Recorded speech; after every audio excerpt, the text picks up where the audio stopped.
देखिए ये इलेक्ट्रोस्टैटिक्स का पार्ट 2 है। फर्स्ट पार्ट में हमने कूलम्ब्स लॉ के स्केलर फॉर्म और परमिटिविटी को डिस्कस किया था। इस पार्ट में हम लोग कूलम्ब फोर्स के वेक्टर फॉर्म को डिस्कस करेंगे और ये देखने की कोशिश करेंगे कि वेक्टर फॉर्म का क्या बेनिफिट्स हैं, क्या इससे हम एडिशनल इंफॉर्मेशन निकाल सकते हैं। ठीक है, तो चलिए स्टार्ट करते हैं। बट बिफोर स्टार्टिंग हम कुछ बेसिक बातें पढ़ लेते हैं जो हम लोग क्लास 11th के वेक्टर में जानते भी हैं। कि अब पहली बात तो ये कि अगर दो vector same magnitude opposite direction के हों तो दोनों वेक्टर को हम एक दूसरे के equal with minus sign represent कर सकते हैं। ठीक है, और इन दोनों वेक्टर के मॉड वैल्यू को हम एक दूसरे के इक्वल दिखा सकते हैं। आई होप कि आपको ये बात तो पता ही होगी।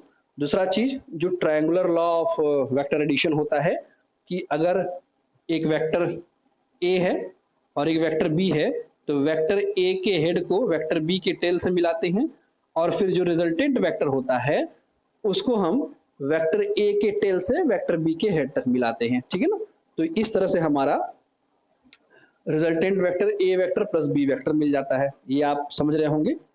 तीसरी चीज जो आपको जानने लायक है वो ये है कि अगर एक वेक्टर क्वांटिटी का एक स्केलर क्वांटिटी से मल्टीप्लिकेशन होता है तो जो रिजल्टेंट वेक्टर मिलता है वो हमेशा एक वेक्टर क्वांटिटी को ही रिप्रेजेंट करता है। साथ ही साथ डायरेक्शन ऑफ रिजल्टेंट वेक्टर वो वही होता है जो कि जिस वेक्टर को मल्टीप्लाई किया गया है, जिस इसका डायरेक्शन जिधर होगा वही डायरेक्शन इस रिजल्टेंट वेक्टर का भी होगा, इससे अलग नहीं होगा। इसके बिहार पे एक देखिए आप आइडिया ले सकते हैं कि अगर एक यूनिट वेक्टर को एक स्केलर से मल्टीप्लाई किया जाए, ठीक है, तो जो रिजल्टेंट मिलेगा वो एक वेक्टर मिलेगा और इस वेक्टर का जो डायरेक्शन होगा वो वही होगा जो कि इस यूनिट वेक्टर का होगा। मतलब यूनिट वेक्टर इस डायरेक्शन में है तो वेक्टर ए भी इस डायरेक्शन में होगा। ठीक है, इसके रिवर्स भी एक बात कही जा सकती है कि जो डायरेक्शन वेक्टर ए का होगा वही डायरेक्शन यूनिट वेक्टर का भी होगा। ठीक है ना, इसलिए मैंने एक लाइन यहाँ पे मेंशन कर दिया है कि direction of vector A is direction of vector B same होगा या इसका रिवर्स प्रोसेस भी। ठीक है, तो ये तो हो गई पहली बात। दूसरी बात, एक आइडिया आप ले लीजिए कि सेंट्रल फोर्स क्या होता है, क्योंकि यही से चीजें समझ में भी आएंगे आपको। तो सेंट्रल फोर्स मैंने अभी एग्जांपल लिखा है कि ग्रेविटेशनल फोर्स, इलेक्ट्रोस्टैटिक फोर्स या जिसको कूलम्ब फोर्स कहते हैं, ये सब एक टाइप के सेंट्रल फोर्स हैं। अगर आपको बहुत डिटेल जानना है तो आप क्लास 11 की बुक से थोड़ा सा पढ़ सकते हैं, बट थोड़ा सा मैं बस आइडिया दे दूं कि सेंट्रल फोर्स वो फोर्सेस होते हैं या उनका डायरेक्शन, सेंट्रल फोर्स का जो डायरेक्शन होता है वो दो पॉइंट को मिलाने वाली जो सीधी लाइन होती है उसी सीधी लाइन के अलोंग होता है। ठीक है ना, आप बस आपको यहाँ पे समझना ये है कि सेंट्रल फोर्स का जो डायरेक्शन होता है, चूंकि फोर्स है, वेक्टर है और उसका एक डायरेक्शन होगा, तो सेंट्रल फोर्स भी एक टाइप का वेक्टर होगा, तो उसका डायरेक्शन वही होगा जो दो पॉइंट को मिलाने वाली सीधी लाइन का डायरेक्शन होगा, वही सेंट्रल फोर्स का भी डायरेक्शन होगा। चूंकि इलेक्ट्रोस्टैटिक फोर्स या कूलम्ब फोर्स एक वेक्टर क्वांटिटी है, एक टाइप का सेंट्रल फोर्स है, तो इसका भी डायरेक्शन होगा। किधर होगा, चलिए हम डिफिनेशन समझने की कोशिश करते हैं। तो मैंने अभी बताया कि जो दोनों चार्जेस, जो दोनों पॉइंट चार्जेस मैंने लिए हैं, इन दोनों को मिलाने वाली जो लाइन होगी, देखिए मैं इन दोनों लाइन को मिलाता हूं, इन दोनों पॉइंट को एक लाइन से मिलाता हूं, तो ये जो लाइन है, अब इस लाइन के अलोंग चाहे या तो इस तरह सीधी चली जाए या फिर इस तरह सीधी चली जाए, इसी डायरेक्शन में ही कूलम्ब फोर्स का डायरेक्शन होगा, कोई और डायरेक्शन हो ही नहीं सकता। क्लियर है ये बात? किधर डायरेक्शन होगा, आइए इस पे हम लोग डिस्कशन करते हैं। तो मान लीजिए कि दो चार्जेस Q1 और Q2 है। पहला चार्ज Q1 जिसका कोऑर्डिनेट x1, y1 और z1 है। दूसरा चार्ज आपका Q2 जिसका कोऑर्डिनेट x2, y2 और z2 है। ठीक है, पहले चार्ज का जो पोजीशन वेक्टर है लेट्स से r1 है और जो दूसरा चार्ज है उसका position vector let's say r2 है। क्लियर है? अच्छा, बात आती है कि फोर्सेस का डायरेक्शन क्या होगा। तो देखिए मैं ये मान लेता हूं कि जो Q1 एंड Q2 चार्जेस हैं ये दोनों सेम चार्जेस हैं, लेट्स से पॉजिटिव चार्जेस हैं। ठीक है, तो अगर पॉजिटिव चार्ज होगा तो ये एक दूसरे पे रिपल्सिव फोर्स लगाएंगे, एक दूसरे को दूर करेंगे, ऑब्वियस सी बात है। तो देखिए ये वाला चार्ज इस वाले चार्ज पे फोर्स लगाएगा, कहिए हाँ, किस डायरेक्शन में लगाएगा जरा समझिएगा। तो वो डायरेक्शन ऑफ फोर्स जो होगा इसी लाइन को मिलाने वाली लाइन के ही अलोंग होगा, इस डायरेक्शन में होगा। आप समझ रहे मेरी बात? चलिए इस फोर्स को मैं नाम दे देता हूं कुछ भी, force on charge 1 due to charge 2। पहले चार्ज पे लगने वाला एक्सपीरियंस होने वाला फोर्स ड्यू टू दूसरे चार्ज, ठीक है। ऐसे देखिए ये वाला जो चार्ज है Q1 चार्ज, वो इस पे भी तो फोर्स लगाएगा। उस फोर्स का डायरेक्शन क्या होगा? तो मैंने भी बताया कि चूंकि सेंट्रल फोर्स है तो उसका डायरेक्शन किधर होगा? इस लाइन को मिलाने वाली लाइन के सीधे में ही होगा, यही तो होगा। इस फोर्स को मैं नाम देता हूं force on second charge particle due to first charge particle. एक दूसरे के अपोजिट दिख रहे हैं आपको चार्जेस, रिपल्सिव है तो ऑब्वियसली बात है ऐसे ही हो जाएगा। चलिए अच्छा, अब कुछ और बातें, यहां तक तो बात हम लोग को समझ में आ गई ना। जरा सा इसको देखिए, Q1 से Q2 या Q2 से Q1 देखिए, जो ये डिस्टेंस है एक्चुअली में अगर मैं Q2 से Q1 कह रहा हूं और ये बिल्कुल अगर सीधी लाइन बनी है, जो डिस्टेंस जो है वो सीधी लाइन है, तो आप मुझे बताइए 2 पॉइंट के बीच का जो मिनिमम डिस्टेंस होता है, अगर उसका डायरेक्शन मुझे पता हो तो वो डिस्टेंस क्या होता है? डिस्प्लेसमेंट ही तो होता है। और अगर डिस्प्लेसमेंट है तो डिस्प्लेसमेंट या तो Q1 से Q2 की तरफ होगा, यहां से यहां तक का डिस्टेंस होगा। लेट्स से वो डिस्प्लेसमेंट को मैं नाम दे देता हूं R, पहले चार्ज से दूसरे चार्ज का डिस्प्लेसमेंट हो सकता है एक और हो सकता है एक कंडीशन कि Q2 से Q1 की तरफ का डिस्प्लेसमेंट। देखिएगा ध्यान, Q2 से Q1 चार्ज की तरफ का डिस्प्लेसमेंट, एक डिस्प्लेसमेंट इधर से एक डिस्प्लेसमेंट इधर से। आप मेरी बात समझ रहे हैं? इसको ऐसे लिख सकता हूं, इसको ऐसे दिखा सकता हूं। यहां तक कोई अगर डाउट नहीं है तो फिर दो बाकी बातें हम समझ सकते हैं। अगर मैं थोड़ी सी अब यहाँ पे मैथमेटिक्स लगाऊं, चलिए इन सब चीजों को मिटा देता हूं मैं। अब यहाँ से हम बात करते हैं मैथमेटिक्स की इसकी। आइए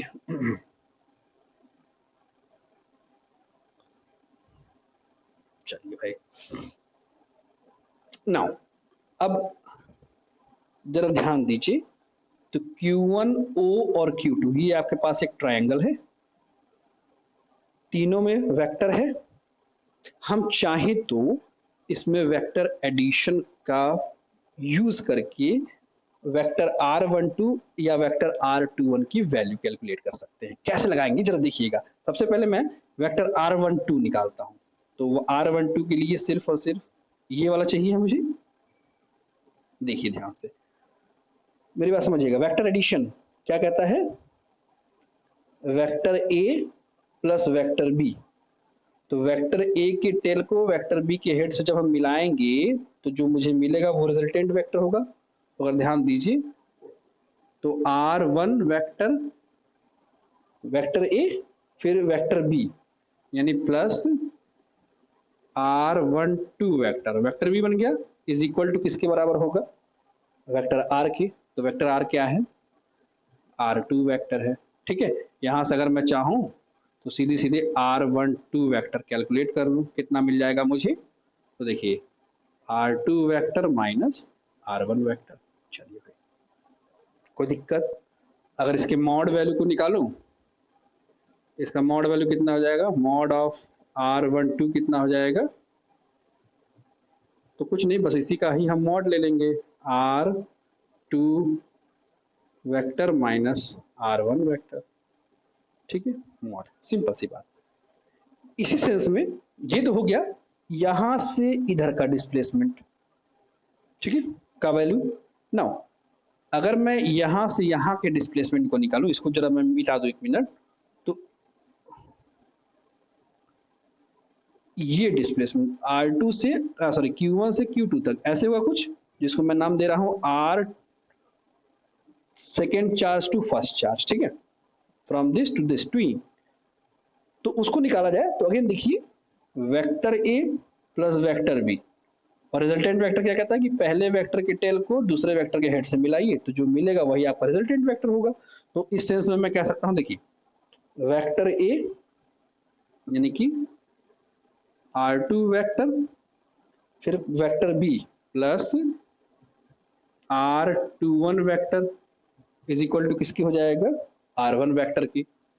सो you will get R1 vector which is equal to, यहां से निकाल सकते हैं आप R21 vector which is equal to R1 vector minus R2 vector. ठीक है, आप इसके मैग्नीट्यूड को भी लिख सकते हैं। तो मैग्नीट्यूड कितना हो जाएगा, R21 vector which is equal to magnitude of R1 vector minus R2 vector. ठीक है, एक बात और देखिए, R21 वेक्टर इस डायरेक्शन में है, R12 इस डायरेक्शन में, लेकिन R21 और R12 अगर आप ध्यान से देखिए तो यही तो डिस्टेंस को बता रहा है, यही तो डिस्प्लेसमेंट को बता रहा है। तो उस केस में R12 और R21 दोनों एक दूसरे के बराबर नहीं होंगे भाई। R12 यहाँ से यहाँ का डिस्प्लेसमेंट बता रहा है, सॉरी R12 यहाँ से यहाँ का डिस्प्लेसमेंट बता रहा है, और R21 यहाँ से यहाँ तक का डिस्प्लेसमेंट बता रहा है। इसका मतलब ये दोनों के दोनों एक्चुअल में R12 vector is equal to है R21 वेक्टर की, जो प्रॉपर्टी मैंने वेक्टर की बताई थी स्टार्टिंग में। बट चूंकि ये दोनों अपोजिट डायरेक्शन में हैं, इसलिए कोई एक को हम माइनस कर सकते हैं। तो यहां से मैं ये भी कह सकता हूं कि इनका जो मॉड वैल्यू होगा वो आपस में बराबर होगा। क्यों भाई, इसको मैं कुछ नाम दे देता हूं, लेट्स से सम R। ये तो हो गई बेसिक मैथमेटिक्स। अब हम बिल्कुल कैपेबल हैं कूलम्स लॉ का वेक्टर फॉर्म लिखने के लिए। तो दो चार्जेस के बीच में वेक्टर का कूलम फोर्स कैसे लिख सकते हैं, तो पहले मैं लिखता हूं, देखिए अब यहाँ पे दो फोर्सेस होंगे, एक तो ये फोर्स निकालना पड़ेगा, एक ये निकालना पड़ेगा। तो सबसे पहले मैं यही निकाल देता हूं, फोर्स F12 वेक्टर फॉर्म में निकालना है। तो वेक्टर फॉर्म में निकालने के लिए मैंने अभी बताया कि जब रिजल्टेंट वेक्टर, अगर मैं ऐसे लिख दूं, वेक्टर और स्केलर में जब मल्टीप्लाई होता है तो मुझे वेक्टर ही मिलता है। ठीक है, यहाँ भी देखिए, पहले मैं एक स्केलर पार्ट लिखूं, एक स्केलर पार्ट लिखूं, उसमें वेक्टर से मल्टीप्लाई कर दूं। कैसे, देखिए स्केलर पार्ट क्या कहता है, k times q1 q2 over r square. k क्या है, इलेक्ट्रोस्टैटिक्स कांस्टेंट है, जिसकी वैल्यू होती है 1/4 पाई एप्सिलॉन नॉट। याद आ रहा है आपको, अगर दोनों चार्जेस वैक्यूम में हो, अगर नहीं है तो कुछ और फॉर्मूला आता था, वो आप याद कीजिएगा पिछले प्रीवियस वीडियो को देखकर। खैर, ये हो गई बात इतनी, ये हो गया स्केलर पार्ट। ठीक है, अब हमको यहाँ पे एक वेक्टर क्वांटिटी से मल्टीप्लाई करना हो, एक ऐसे वेक्टर क्वांटिटी से जिसका मल्टीप्लाई में जब मैं करूं तो वैल्यू इफेक्ट ना करे, मतलब वैल्यू पे कोई इफेक्ट ना आए। तो एक बार बताइए, जब भी किसी नंबर पर, जैसे अगर मैं लिखूं x is equal to y, ठीक है, तो इसमें मैं किससे मल्टीप्लाई करूं कि x इज इक्वल टू अभी भी y ही रहे। तो आप जानते हैं कि 1 के अलावा कोई और नंबर नहीं हो सकता, अगर 1 में किसी से भी मल्टीप्लाई करें तो वैल्यू वही रहती है। तो यहाँ भी मुझे एक ऐसे वेक्टर से मल्टीप्लाई करनी पड़ेगी जिसकी वैल्यू 1 हो। तो आप जानते हैं कि वो वेक्टर होता है हमेशा एक यूनिट वेक्टर। क्लियर है दोस्त, यानी हमें यहाँ पे जो लिखना है वो एक यूनिट वेक्टर ही होगा। क्वेश्चन ये कि कौन सा यूनिट वेक्टर मैं लिखूं। ठीक है, अब देखिए, अगर आप याद करिए तो मैंने 10 मिनट पहले ही बताया था कि जो रिजल्टेंट वेक्टर का डायरेक्शन होता है वो वही होगा जो कि इस मल्टीप्लाई किए गए वेक्टर का होगा। स्केलर में जिस वेक्टर से हम मल्टीप्लाई करते हैं उसका जो डायरेक्शन होगा वही रिजल्टेंट वेक्टर का डायरेक्शन होगा। तो आप मुझे बताइए कि यहाँ ये है रिजल्टेंट वेक्टर, ये है स्केलर, तो यहाँ पे जो वेक्टर से हम मल्टीप्लाई करेंगे उस यूनिट वेक्टर का डायरेक्शन किधर होना चाहिए, उसी तरफ होना चाहिए जिधर फोर्स का डायरेक्शन होना चाहिए। और आप इस फिगर से मुझे बताइए कि ये कहाँ पे है। तो अगर आप देखिए तो यहाँ पे 3 वेक्टर हैं, ये वेक्टर है, ये भी वेक्टर है, इधर भी वेक्टर है, उधर भी वेक्टर है, सब तरफ वेक्टर ही वेक्टर है। कौन सा मैं चूज करूं? तो सिर्फ और सिर्फ एक ही वेक्टर आपको ऐसा दिख रहा होगा और वो वेक्टर होगा आपका शायद केवल ये वाला R12 वेक्टर, जो कि फोर्स F12 के डायरेक्शन में है। इसी वेक्टर का हम यूनिट वेक्टर अगर लिखेंगे, R21 वेक्टर का जब हम यूनिट वेक्टर लिखेंगे, तो चूंकि यूनिट वेक्टर की वैल्यू 1 होती है, इसलिए इसके वैल्यू में कोई भी इफेक्ट नहीं आएगा। अब आप समझ रहे हैं? ठीक है, चलिए, अच्छी बात है। चलिए हम यहाँ से यूनिट वेक्टर का वैल्यू भी निकाल लेते हैं। तो आप ये जानते हैं कि मैंने अभी बताया था आपको कि किसी भी वेक्टर ए जो होता है वो mod of A vector dot unit vector होता है। इसी फॉर्मूले का हम यूज यहाँ पे करें तो यूनिट वेक्टर यहाँ पे कितना मैंने लिया है, R21 unit vector mod multiply किससे होगा, R21 से, विच इज इक्वल होगा किसके, वेक्टर R21 के। ठीक है, यहाँ से हम चाहे तो R21 की वैल्यू निकाल लें। R21 यूनिट वेक्टर की वैल्यू निकालें, कितना मुझे मिल जाएगा, R21 vector upon mod of R21। ठीक है, ये वैल्यू हम चाहे तो इसमें रख सकते हैं। चलिए रखते हैं, क्या मिल जाएगा मुझे, देखिए तो K times Q1 Q2 over R square. Alright, इस पूरे की जगह हम लिख सकते हैं ये इतना टर्म, तो R21 vector upon mod of R21। चलिए, यहाँ तो कोई समस्या नहीं है। बस अगर आप इतना समझ गए तब तो बस कहानी खत्म ही है। अगर आप देखिए ध्यान से तो ये है आपके फोर्स F12 का वेक्टर फॉर्म। अब अगर आप देखिए तो आपके पास वेक्टर फॉर्म है, ये पूरा का पूरा पार्ट स्केलर मल्टीप्लाई किससे हुआ है, एक वेक्टर से। तो जो डायरेक्शन इस वेक्टर का है वही डायरेक्शन इस वेक्टर का भी होगा। ठीक है, थोड़ा और सॉल्व करते हैं। अब तो केवल मैथमेटिक्स रह गई है। अगर आप देखिए तो R12 या R21 ये वेक्टर का मैग्नीट्यूड है। ठीक है, अगर आप देखिए तो R21 जो वेक्टर का मैग्नीट्यूड है, ठीक है ना, वो मैंने किसके इक्वल लिया है, R के ही। एक्चुअली में क्या है, R21 इस बीच के डिस्टेंस का वैल्यू है, लेंथ है। तो लेंथ R12 हो R21 हो, सब तो बराबर ही होंगे, इसलिए मैंने R मान लिया है। तो यानी कि ये टर्म आपस में इक्वल होंगे, इनका आपस में मल्टीप्लाई कर सकता हूँ। तो सिंपल सा बात मैं ये कह सकता हूँ, या मल्टीप्लाई कर लूँ या R की जगह मैं R21 भी रिप्लेस कर सकता हूँ, कोई समस्या नहीं होगी। तो आप कह सकते हैं जो फाइनल रिजल्ट मिलेगा वो K times Q1 Q2 upon R21 multiply होगा, you will get cube and R21 vector. So ये आपको फाइनल रिजल्ट मिल जाएगा।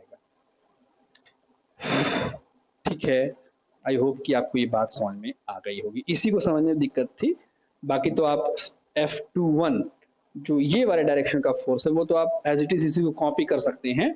तो कैसे हो जाएगा देखिए, अगर आप तो F21 वेक्टर कैसे हो जाएगा, तो K times Q1 Q2। Again अगर आप देखिए तो जहां जहां जो वैल्यू आपने यहां पे ली थी F12 के अलोंग जो वेक्टर था वो F21 वेक्टर था, ये वाला। अब इसके अलोंग F21 निकालना है, तो इसके अलोंग कौन सा वेक्टर मिलेगा आपको, इसके अलोंग आपको मिलेगा ये वाला वेक्टर R12। सही है, तो उसकी वैल्यू को हम यहाँ पे रखेंगे और उस जैसे इसे हम रखेंगे बिल्कुल हमको सेम ही रिजल्ट मिल जाएगा। So will get R12 cube और R12 वेक्टर। तो ये आपको दोनों वेक्टर मिल जाएंगे।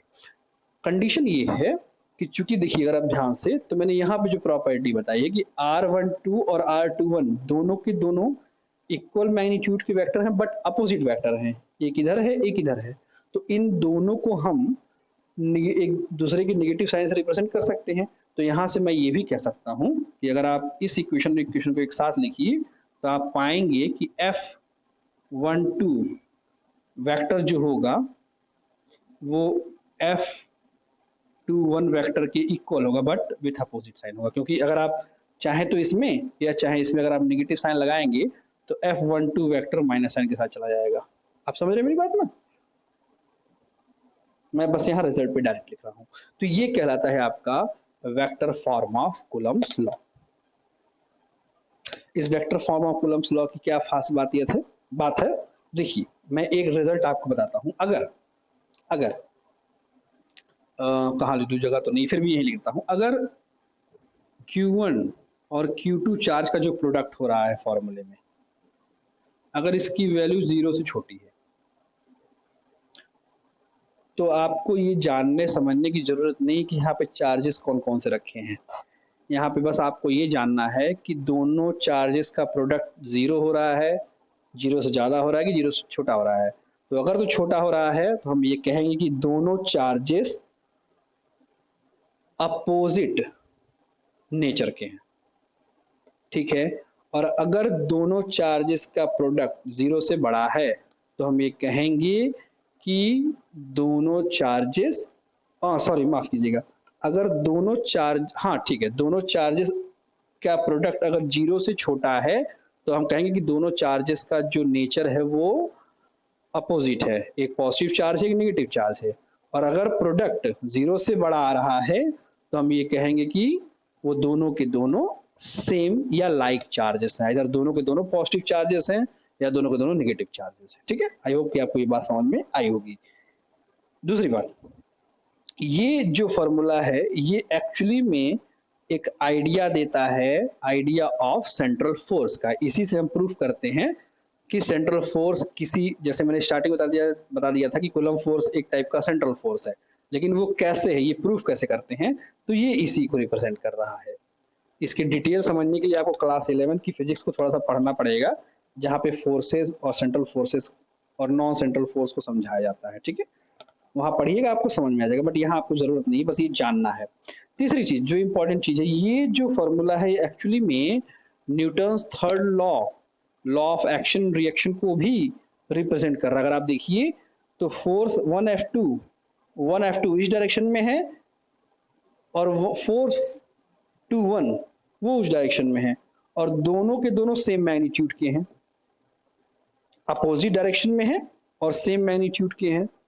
तो law of action and reaction कहता तो यही है ना कि every action has equal and opposite reaction.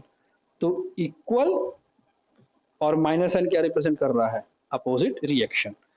Reaction किससे, फोर्स से, एक इधर फोर्स लगा रहा है दूसरा इधर फोर्स लगा रहा है, तो इक्वल एंड अपोजिट रिएक्शन हो रहे हैं। तो ये न्यूटन्स थर्ड लॉ को भी रिप्रेजेंट कर रहा है। तो आई होप कि आपको ये सारी बातें समझ में आई होंगी, इसको आप नोट डाउन कर लीजिए। थोड़ा सा हम लोग आगे और बढ़ते हैं, ठीक है। चलिए ओके, तो ठीक है, मेन चीज तो आपको यही समझना था।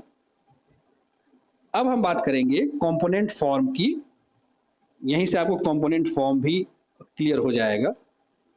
अगर आपने वेक्टर में कंपोनेंट नहीं पढ़ा है तो मैं आपसे रिक्वेस्ट करूंगा कि आप कंपोनेंट फॉर्म जरूर पढ़ें, ताकि वहां से आपको आइडिया मिल जाए। देखिए यहाँ पे जो वेक्टर आपने लिखा हुआ है, और मैं इसको फिर से सही करता हूँ, इसको ही मिटा के डायरेक्ट रिजल्ट लिख देता हूँ। तो ये हो जाता था आपका R21 क्यूब और यहाँ पे R21 वेक्टर, ठीक है। ये आपका फाइनल रिजल्ट था फॉर द वेक्टर F12 के लिए। ऑलराइट, अब अगर आप मुझे बताइए कि अगर ये वेक्टर R21 अगर ये डिस्प्लेसमेंट वेक्टर है, तो किसी वेक्टर, अगर कोई वेक्टर दिया है डिस्प्लेसमेंट या कोई पॉइंट दिया है, तो उसको वेक्टर के फॉर्म में लिखते कैसे हैं, IJK के फॉर्म में। तो अगर दो पॉइंट दिए हों, उनके लोकेशंस दिए हों, तो उन दोनों पॉइंट के बीच का डिस्टेंस कैसे लिखते हैं वेक्टर के फॉर्म में। अगर आपको याद हो तो कुछ ऐसे लिखते हैं, R21 वेक्टर ऐसे लिखते हैं। x2 माइनस x1 आई के, याद आया, plus y2 minus y1 J cap plus k2 minus k1 K cap. याद आ रहा है आपको? दो पॉइंट जिनकी location x Y Z, x1 y1 z2 x2 y2 z2 हैं, तो उनके बीच का distance in the form of vector या डिस्प्लेसमेंट वेक्टर कैसे लिखते हैं, याद आ रहा ना आपको? चलिए अच्छी बात है, अगर याद आ रहा तो बहुत अच्छी बात है। और अगर मुझे इसका मैग्नीट्यूड निकालना हो तो मैग्नीट्यूड ऑफ r21 वेक्टर, तो हम करते क्या थे, पूरा का पूरा ले लेते थे किसमें, अंडर रूट में, और कैसे लिखते थे, x2 minus x1 whole square plus y2 minus y1 whole square plus z2 minus z1 whole square. याद आ रहा है? जो कि एक्चुअल में किसके इक्वल है, तो हम लोग बार बार इसको क्या मान रहे थे, r मान रहे थे ना, वो r यानी इनके बीच के डिस्टेंस के ही तो इक्वल है। तो अगर मैं इसके कंपोनेंट फॉर्म की बात करूं, coulomb force in a component form, तो हम कैसे लिख सकते हैं coulomb force in a vector, sorry component form, तो बस कुछ नहीं, सिंपल कि Q1 Q2 over are square की जगह पूरा का पूरा ये लिख सकते हैं एज यू विश। तो देखिए ये पूरा का पूरा टर्म आर स्क्वायर के अंदर, सॉरी आर क्यूब है ना, तो अगर आप देखिए मैं फिर से लिख देता हूँ, आर यहाँ पे लिखा था आर क्यूब r21 वेक्टर, ठीक है। तो इसकी जगह आप ये पूरा लिख सकते हैं, लिखिए, हो जाएगा आपका under root x2 minus x1 whole square plus y2 minus y1 whole square plus z2 minus z1 whole square, ठीक है, और इस पूरे का क्यूब। ऑलराइट, अच्छा एक बात बताइए, क्यूब मतलब क्या चीज? देखिए ये पूरा का पूरा क्या है आपका, अंडर रूट में है। पहले मैं इसी को सॉल्व करता हूँ, इसकी वैल्यू भी प्लेस करूंगा। तो क्यूब का मतलब क्या, क्या यहां से हम रूट हटा सकते हैं? आप ये सोचिए फिर मुझे बताइए। अच्छा, और इसकी जगह मैं क्या लिख सकता हूँ, r21 की जगह, इस r21 की जगह हम लिख सकते हैं मल्टीप्लाइड बाय ये पूरा का पूरा x2 minus x1 I cap plus y2 minus y1 J cap plus K X Y Z ना, sorry z2 minus z1 z2 minus z1 K cap, ठीक है, कोई डाउट नहीं है। ये आपका कंपोनेंट फॉर्म हो जाएगा। अब अगर आपसे पूछा जाए कि along force along x axis, तो जब फोर्स अलोंग एक्स एक्सिस की बात होगी, केवल एक्स एक्सिस की बात होगी, तो उसमें वाई वाला और जेड वाला टर्म जीरो हो जाएगा, वाई वाला और जेड वाला टर्म जीरो हो जाएगा। तो बचेगा क्या आपके पास, तो बचेगा आपके पास कि Q1 Q2 अपॉन ये खत्म, ये खत्म, सिर्फ ये बचेगा आपके पास। तो ये जो बचेगा आपके पास वो कितना हो जाएगा, x2 माइनस x1 का होल क्यूब, सही है, इनटू ये वाला टर्म, तो इसमें भी ये टर्म और ये टर्म जीरो हो जाएगा, बचेगा क्या आपका x2 minus x1 I cap, सही है। ये हो गया electrostatic force along x axis. इसी तरह से आप निकालिएगा क्या चीज, electrostatics along y axis and electrostatic force along z axis, और ये आपको आना चाहिए, क्योंकि न्यूमेरिकल पॉइंट ऑफ व्यू से ये जो कंपोनेंट फॉर्म हम पढ़ रहे हैं वो आपके लिए ज़्यादा इम्पॉर्टेंट है, क्योंकि पोजीशन वेक्टर अगर दिया भी है, या मोस्ट ऑफ द न्यूमेरिकल में तो पोजीशन वेक्टर नहीं दिया होता, कुछ इनडायरेक्ट ही कोऑर्डिनेट चार्जेस की लोकेशंस बता दिया जाता है और एंड सो ऑन। तो हम पोजीशन वेक्टर को कन्वर्ट करना नहीं जानेंगे in the form of locations, तो फिर सॉल्व नहीं कर पाएंगे। इसलिए आपको ये चीज़ जानना बहुत ज़रूरी है। तो उम्मीद करता हूँ कि आपको समझ में आया होगा। अगर कहीं मेरा कोई कुछ गलती रह गई हो तो आप मुझे सजेस्ट कीजिए। अगर आपके कोई क्वेश्चन है तो आप मुझसे ज़रूर पूछिए। तब तक के लिए धन्यवाद।